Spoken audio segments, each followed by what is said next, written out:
Hello, my friend. Happy New Year. Happy 2025, and welcome to the first episode of the Living in Sync podcast in 2025. We are rocking and rolling through another year, and I know I expressed this in December of my appreciation of you, a listener of the show.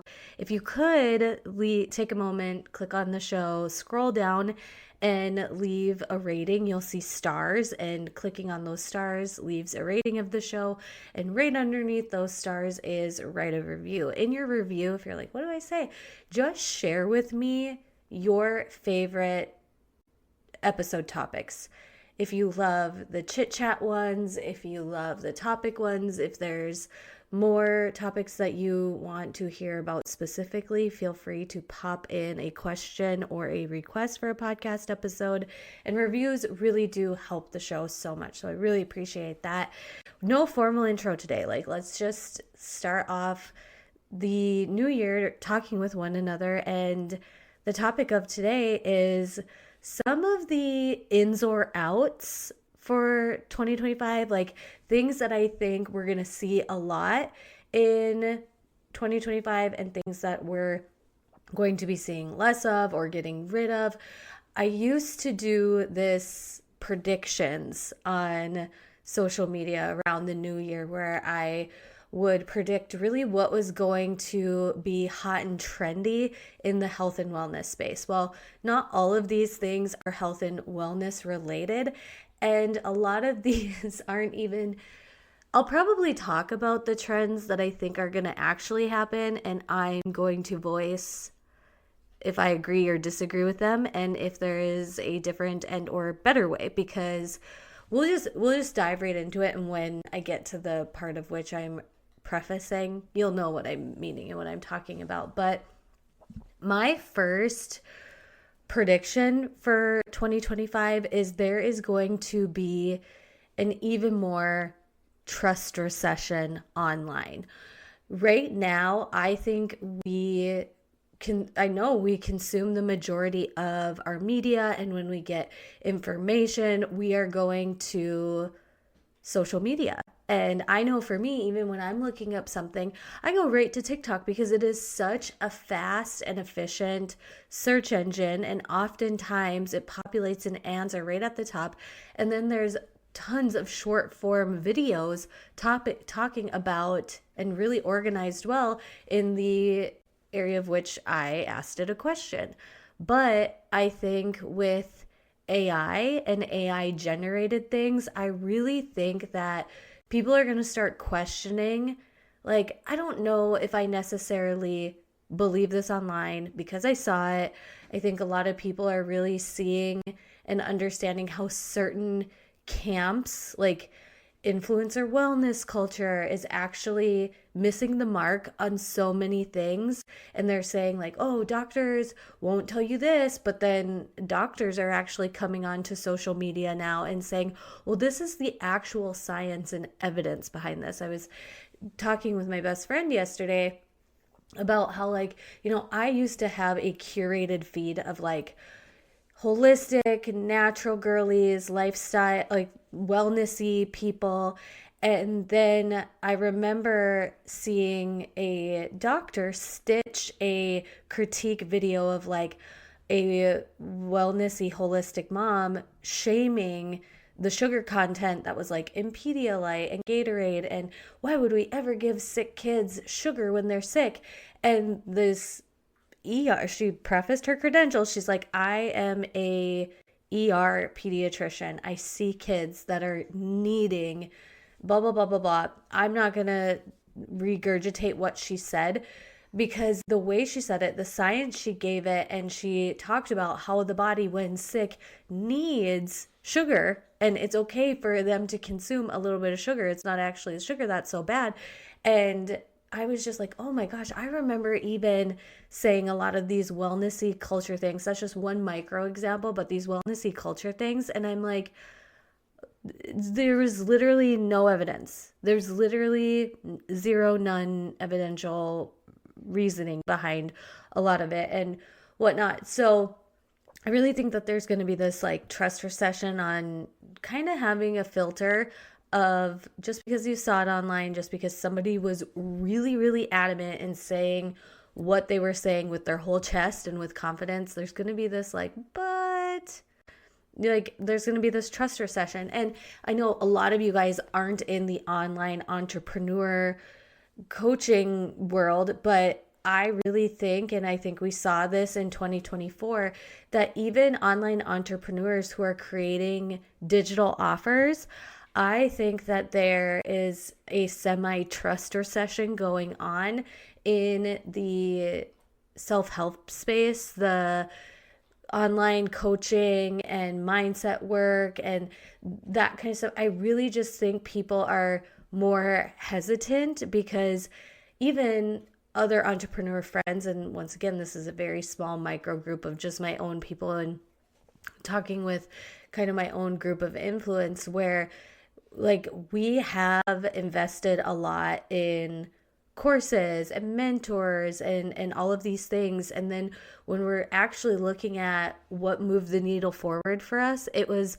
a lot of times following our intuition and following step by step what was the next right thing for us. That was oftentimes, and as you guys know, I'm a woman of faith, divinely led. It wasn't I tried for so long in online entrepreneurship to do what other experts told me to do and hiring mentors to help me figure out what I should be doing.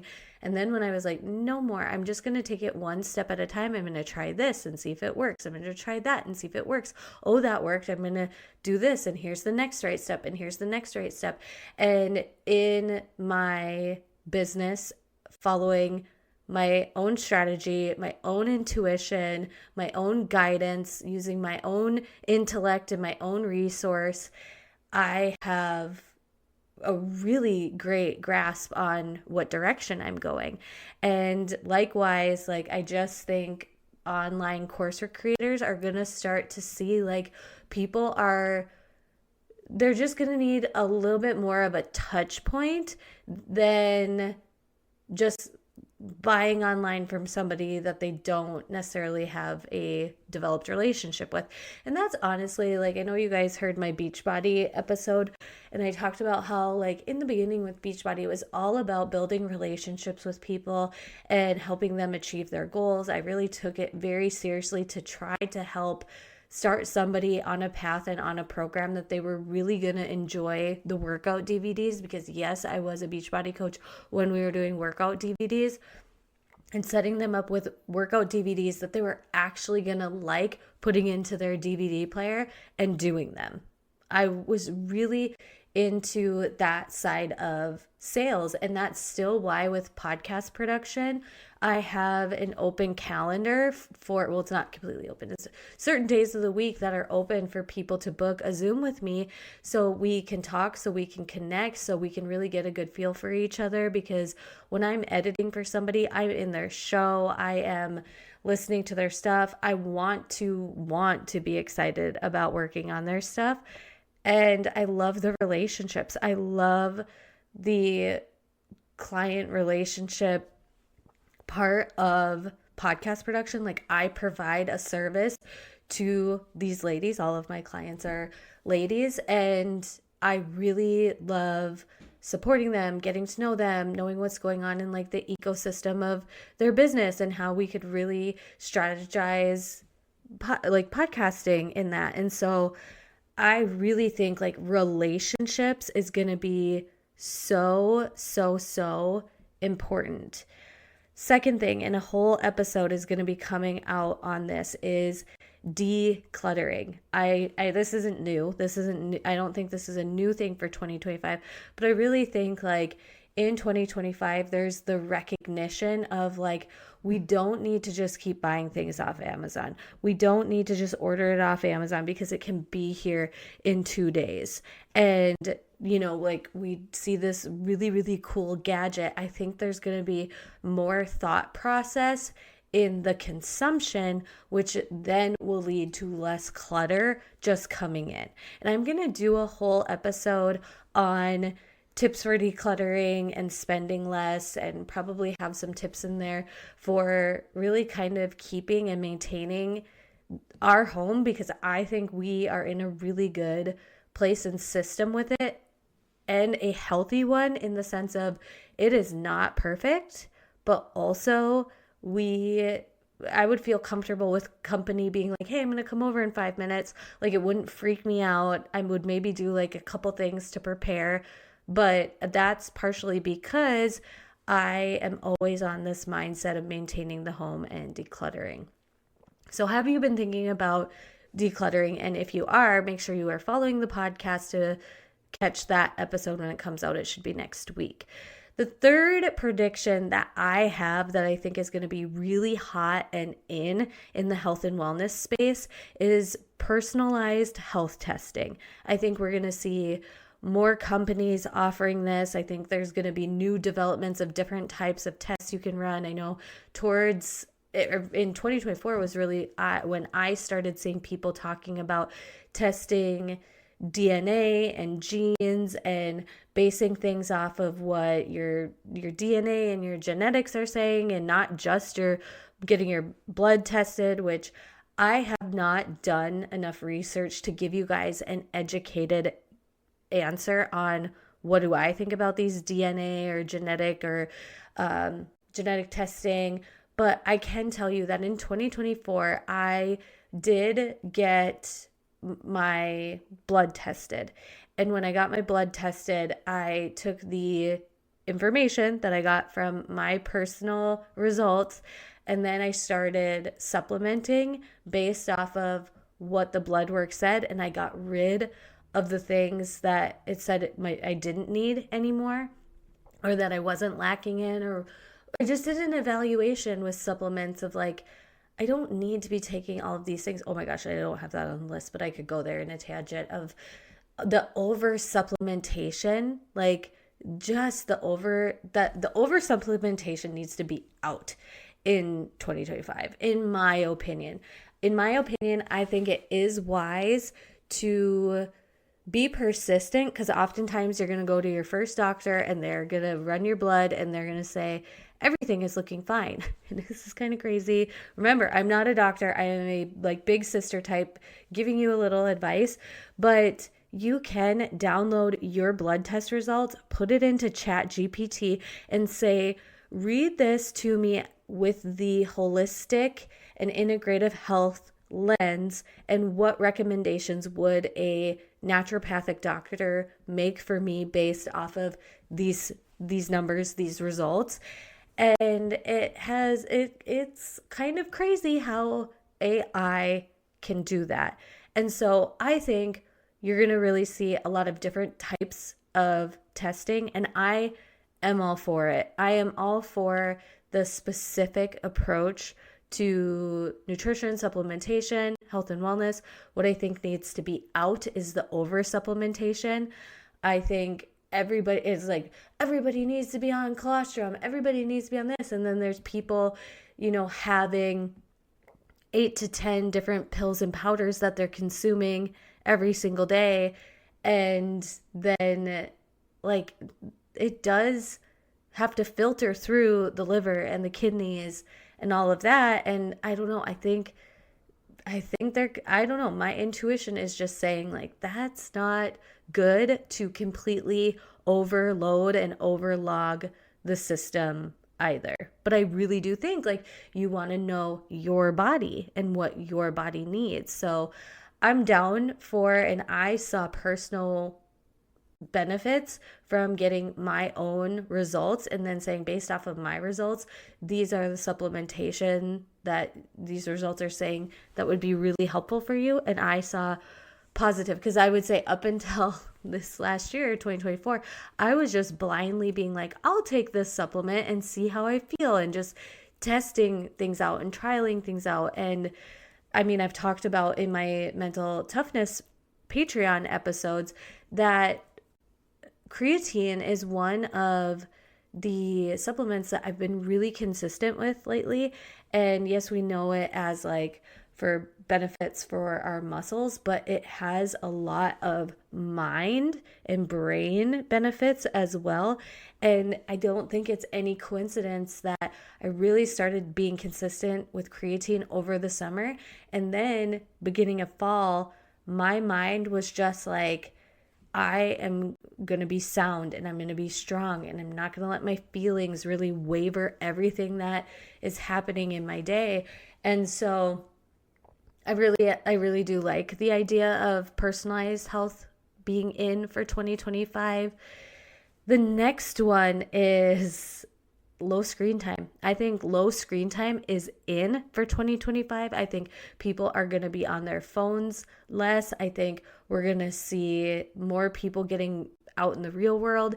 And I think that is going to be good for all of us in humanity. Like, I want you to start developing a healthy relationship with your phone, developing a healthy relationship with your screen time, and setting up different parameters where your phone is just not on your body. I always have the intention of having less screen time, and I notice the times where I stick to that is when I start just not worrying about my phone being on me or around me. And some people have done this with getting a box and putting your phone inside of the box. Some, I actually had a podcast episode that was so good. I'll link it for you guys on screen time. But I mean, I for a while had an iPhone that was terrible with its battery. So I actually had to charge my phone in the middle of the day because it was running out of battery. But what I found was that was really amazing because it essentially kind of created my cell phone like a landline. So if I wanted to text somebody back, or if I wanted to scroll, or if I wanted to do something, I was essentially attached to the wall, and I left it attached to the wall. So if I walked away to do the dishes or go upstairs to pop in a load of laundry, there wasn't that habit to just grab the phone because it was in my pocket. But I'll leave that podcast episode on your relationship with your phone, your screen time, in the show notes. I'll have to dig for it a little bit because I think I did that one a while ago, but it was really, really good. And I think when we see more people lower their screen time, be on social media less, and really realize kind of that back to that trust recession, that people's lives on social media may be what they appear, but they also may not be what they appear. Because I know, and I have friends that are content creators that genuinely do put out there the reality of their lives, and how they show up online is exactly how they are in person. That exists. That not everybody on social media is fake. And also, there are social media content creators that are deceiving, that are portraying a certain thing. But then there's also the middle ground where everybody has lives. But I know even for me, I'm not going to air my dirty laundry out on social media anymore. I was actually talking with another girl who is a former Beachbody coach, and we really just talked about how in our new businesses that we're not oversharing. We're not sharing the little bits of every single day. We're not putting everything that we're going through into content. Life is gonna life, and our life isn't, we're just gonna have a better balance of not oversharing everything on social media all the time. And I think that's really important. That came apparent more and more as I had kids and my kids got older and whatnot. But I really think I really think what is in for 2025 is no, or very, very, very low to no screen time. And people are going to be getting back into the real world.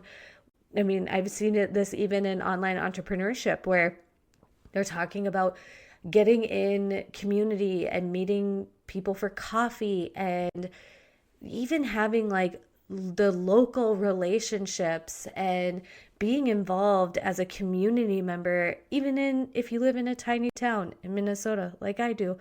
I really think 2025, we're coming out and off of the pandemic. The pandemic has been gone for quite some time, right? And I think so many people are just oh my gosh, yes, it was so nice for some to be home all the time and cancel on the plans and all of that, and just in the family dynamic.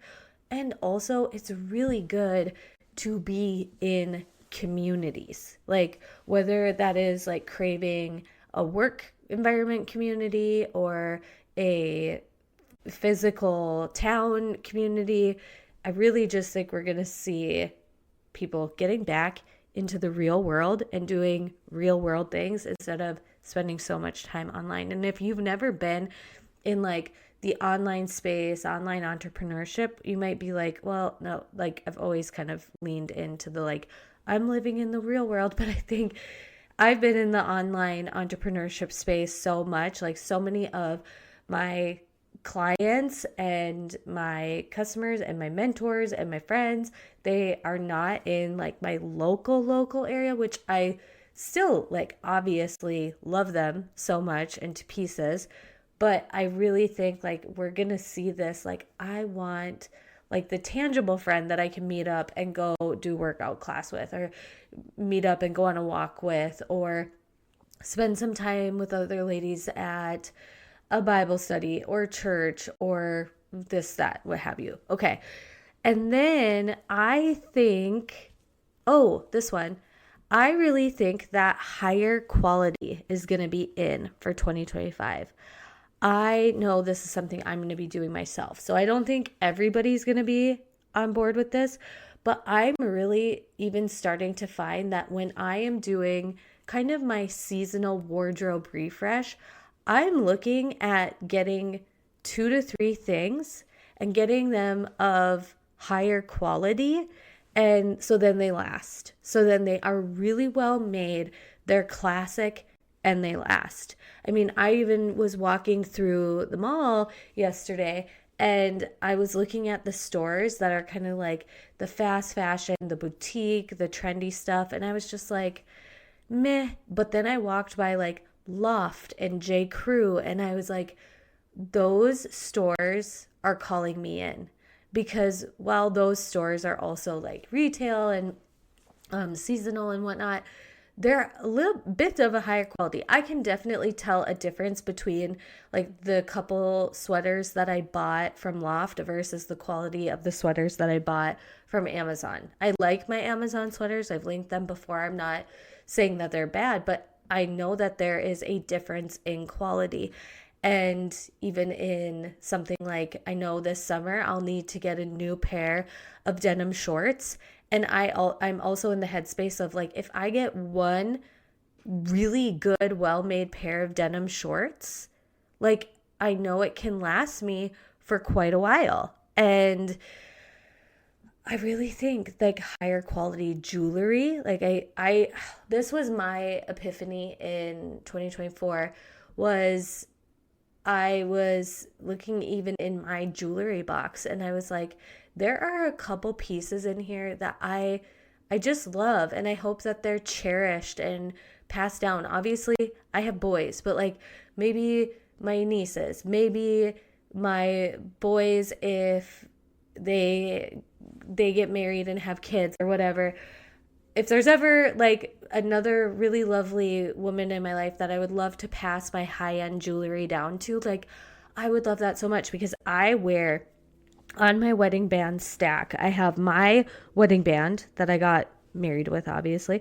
I have my engagement ring, and then stacked on that is a simple gold band, and it is my great grandmother's gold band from it's either 1924 or 1904. I think it might be 1904. I'll have to ask my grandma on that. But I have this gold band, and I'm like, I wore this band on my wedding. It was my something old. And I actually thought it was my something borrowed. And I went to give it back to my grandma, and she said, you keep it. And I was like, are you kidding me? I'm so sentimental. I mean, I even have in my kitchen a hutch that when we were building our house, I'm like, I have to have a place to display my grandma's china, because I know she's going to give me her china. And at that time, she had all of her china in a hutch. And I was like, I know that I'm going to be getting it someday. I want somewhere special to put it. And I think about that too, where it's like, oh, like maybe if I have a granddaughter someday, she will get that beautiful china. Or, just even if I don't have a granddaughter or anything like that, if I have a niece or just a really special, sentimental woman in my life that would love something like that, I think higher end jewelry or investment pieces, I know some people are about purses or shoes, or I'm even thinking like high end jackets and coats because they like never go out of style. I really wish I saw at a vintage thrift shop local to me a beautiful, like, I don't even know, I don't think it was real fur, but like a beautiful vintage faux fur, like long jacket. And I remember I put it on and I was like, I'm not going to get this. I'm like, never going to wear it. Where would I wear this to? And now I'm like, why the heck didn't I get that? Like, that was a piece that was an investment piece for somebody else. I was going to snag it at a good price. And it's one of those things where it's like timeless and elegant. I actually have a white like pea coat with some like faux leather detailing that I got from Nasty Gal when it was before I had kids. So I was like early 20s and I bought that. Love it so much. It doesn't necessarily fit me well right now. Like I could put it on, but it's really tight in the shoulders. But I think about that coat all the time where I'm like, this is something so special. This is so special to me. I'm never going to get rid of it. And I hope to someday pass it down. And I really think in 2025, at least for me, one of the predictions I'm making for myself, one of the ins that I'm having for myself is higher quality and not ordering things through like fast fashion. Now, you guys know, and I've talked about this before on my fashion episodes, where when it's a trendy piece, I do tend to purchase the Walmart version, the Amazon version, just one to try it out and see if I really like it. And if I use it and wear it over and over and over again, then I'll invest more. But when it comes to like a staple navy sweater or a good pair of non-distressed jeans, like those classic pieces, invest in things that are going to last. Invest in things where they're going to be higher quality. I'm not a bag or purse type of gal. I'm not necessarily like a shoe gal, but for me, I'm thinking like jewelry, accessories, coats, like that kind of stuff. That's just me, and not ordering like the fast fashion type of stuff in 2025. And then the last one, which is fitness related, is jumping on the hype train of a certain type of workout. Oh my gosh, can we be done with this? Can we be done with this? This is not what I think is going to happen. This is something that I wish would happen. This is something that I wish would be out in 2025, but I have a feeling, just because I know fitness and fitness marketing and all of that, everything is trying to position itself as the best way to do things, the most effective way to do things. I already said the best way to do things, so it sells. They tell you that, so it sells. How did we see this happening in 2024? In my opinion, I think weight training and Pilates and walking had a clutch on this. And not saying that weight training, Pilates, and or walking are bad. None of those things are bad. All of those things are good. And that's the thing about fitness, is when I think of my 2025 self and the fittest that I want to be, and actually I did this, I created a Pinterest board. It's a secret Pinterest board, so you can't find it. It's for me and for me only. But I created a Pinterest board that's like my 2025 fitness vibes. And I put Pinterest pictures of like girls playing pickleball, and I was actually gravitating towards a lot of girls that were like running outside or walking outside, and strength training and bar and Pilates and stretching, and like there's just everything. I put everything on that because I've been in the I'm a bodybuilder, competitor type of physique, and yes, aesthetically that got you to a certain place, but I felt like crap and I could barely tie my shoes. I was always full of like aches and pains. And then there were times where I was a cardio buddy and I was only doing cardio. I was literally doing kickboxing and training for half marathons. And then I've done just Pilates and I've done just bar. And what I'm really finding is like the people that I see that are just, they're fit and they're vibrant and they're healthy and they have excitement and zest. They actually do all of those things. They don't only walk, they walk and they do intervals and they strength train and they do like core work and they do mobility. It's like everything all in one. It's a more of a like athletic approach in the sense of they're wanting to move for life, not necessarily move for aesthetics. Because like I said, I've been there where it's like you're following the weightlifting schedule of a bodybuilder, but like your kids ask you, "Hey mom, chase me." You can barely run. Like, and if you do run, it feels awful. It feels awful. And then the other side of things is I've been in the cardio sphere and have, just ran, did kickboxing. And then when it came to lifting something, helping out, like lifting to move something, moving a piece of furniture, it was like I was a wussy and couldn't do it. And so I am here for a well-rounded approach to working out. And if anybody is telling you like you've got to stop doing this and start doing that, they're more than likely selling you something, because all of it is important. Don't skip out on any aspect of fitness. You need something strength, you need something cardio, you need something for mobility and flexibility and just general movement. So in the span of the week, how can you really kind of make this work? I would say, trying to get as many steps as you can in a single day, going for a walk, having little mini pockets of movement, like just walking is just really good for spiking your metabolisms. It's so good for so many things, but it's exercise and activity, but also you want to be focusing on at least 2 to 3 days of strength training, 1 day mobility, flexibility, and 1, maybe 2 days cardio. And sometimes you can do different styles of workouts that mash those up. For example, the program that I have been leaning in on because it's so good, bar blend. I'm not only doing bar blend, I'm still doing a couple days a week of strength training. I'm doing my walking. And then when I have a couple opportunities during the week where I have access to go to a walking track, I've been walking around the walking track. But actually yesterday I did my first jog at the walking track. I started off, did some walking, and then some really awesome songs came on that I was listening to. I decided to challenge myself and see how long I could jog. I blew my own mind and finished out walking again. And I ended the day, literally, you guys, with 18,000 steps. I was shocked. That's not typical for me.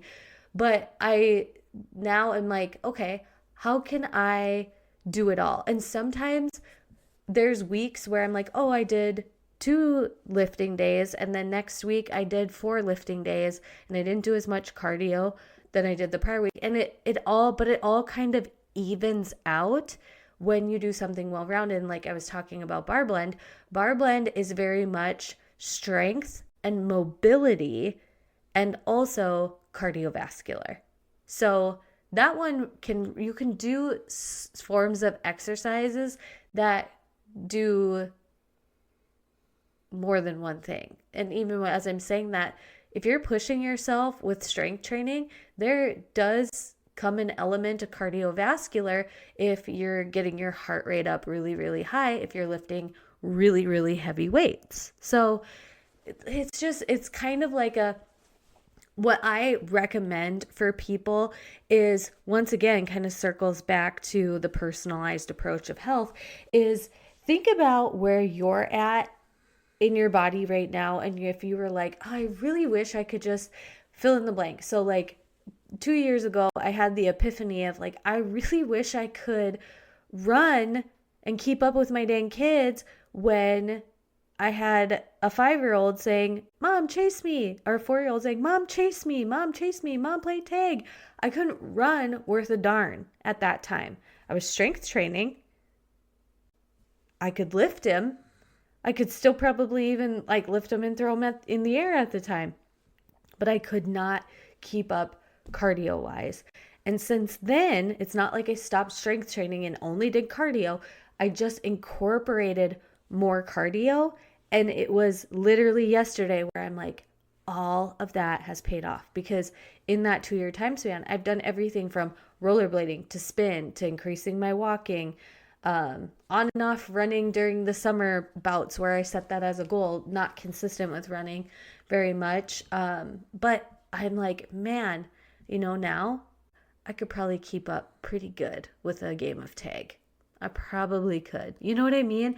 So I would then, if you're like, okay, Joelle, you're saying I should do everything. Don't skip on stretching, especially as we age.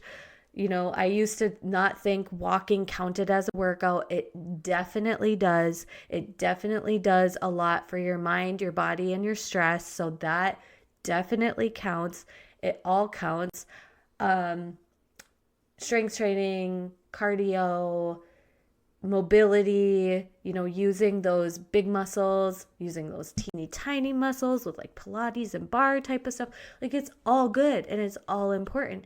But it's like asking yourself the question of like, where am I lacking in my physical? I know for sure I've strength trained so consistently over the years. Like, I take pride very much in, like, when my husband brings something home and he's like, can you help me carry this? I'm like, I'm flattered that I am strong enough to help you with that. And also, like, I know that is my strength. So I can definitely create my plan to suit where I'm lacking. And I mean, one thing really popped up this fall when my lower back was really giving out of like, what is going on and why does this keep happening? And what can I do to really bring the strength and mobility back to my lower back, which turned out to me finding out like a lot of it stemmed from sciatica and lack of strength in my hips and the small muscles of my glutes, and now bars helping, and I've got another series of stretches and exercises that have been helping me with that. So that was a long-winded portion of, I think, and I hope, I don't think that this is going to happen, but I hope that jumping on certain workout trains or like, this way is the best way to work out is out. Like, leave that in 2024 and know that everything is important when it comes to fitness. If you have the mindset of like living a long life in an able body that you can continue to do things independently, you can continue to do things on your own and for yourself, and have strength and have mobility and flexibility and cardiovascular. If you need that, like, all of the components of fitness are good. So do not fall for anybody telling you to do things one particular way. Thank you so much for listening to today's episode. It was a long one, and that tends to happen when I give myself 6 things to talk about and don't script it out or don't bullet point it any more than that, and I just ramble and go on tangents. But if you enjoyed this episode, or if you agree or disagree or have anything else to add to this list that is 25 predictions, or something that you want to see like left in the past, or something you hope to see in this year, please send me a DM on Instagram. Thank you so much for listening today, and I will talk to you next time. Bye. Thank you so much for listening today, my friend. And if you loved this episode, before you go, can you share it with a friend or leave a rating and review? It's a small gesture that means a lot to me and helps the podcast reach even more ladies who are wanting to live in sync in a well-rounded way with their life, using their cycle as their guide. If you want to see more of the day-to-day stuff in my life, come on over to my Instagram. It's just my name, Joelle Cease. I will leave anything and everything mentioned in the podcast detailed in the show notes, so don't forget to check those out. Thanks again, and I will catch you next time.